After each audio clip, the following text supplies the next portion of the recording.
When my daughter called me dad instead of daddy, I broke every speed limit to reach her school. My daughter Lily has called me daddy since she learned to talk. She's 15 now, and her friends tease her about it constantly. They say it's childish, that she's too old for it, but she never cared. You'll always be my daddy, she told me on her 13th birthday. Dad is what kids call their fathers when they stop loving them. It became our thing, our inside joke, our unbreakable rule. In 15 years, through every fight, every slammed door, every I hate you phase that teenage girls go through, she never once called me dad. Not when she was embarrassed in front of her friends, not when I grounded her for sneaking out, not once. So when she called me from school and her voice came through the speaker saying, "Hey dad, can you pick me up early?" My blood turned to ice in my veins. I kept my voice steady, even though my hands were already shaking. "Everything okay, sweetheart?" "Yeah, I just don't feel good. Stomach thing. Can you come to the front office?" Her voice was calm, too calm, like she was reading from a script someone else had written. In the background, I heard nothing. No hallway noise, no other students talking, no announcements, just dead silence in a building that holds 2,000 kids. "I'll be right there," I said carefully. "Love you, daddy's girl." That was our emergency phrase. If everything was actually fine, she would say, "Love you more, daddy." She always said it. Instead, she whispered, "Love you too, dad." Then the line went dead. I was already sprinting to my car before I processed what was happening. My office was 25 minutes from her high school on a normal day. I made the highway doing 95, weaving through traffic like a complete maniac while calling 911 with shaking hands. My daughter just gave me a distress signal from Lincoln High School. Something is very wrong. The dispatcher asked me to slow down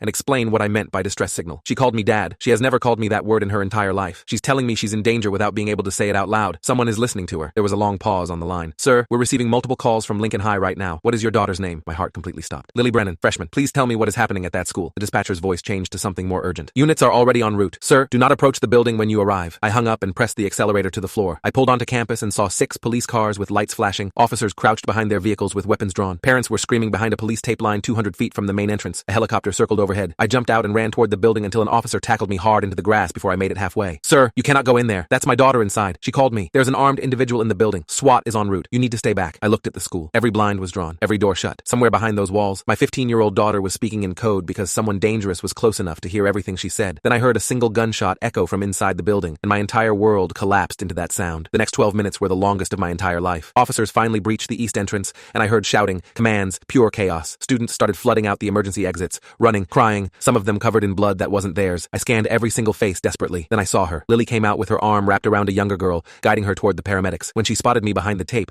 she broke into a dead sprint. I caught her, and we both collapsed onto the grass, sobbing into each other. "I knew you'd come," she kept repeating. "I knew you'd understand what I meant." She told me a former student had entered through a side door with a weapon, gone straight to her classroom, started making demands. When he let students call their parents to say goodbye, Lily used our code. "My teacher didn't make it, Daddy, but I got 6 kids into the supply closet because you always taught me to stay calm. You promised the signal would work." She still calls me Daddy.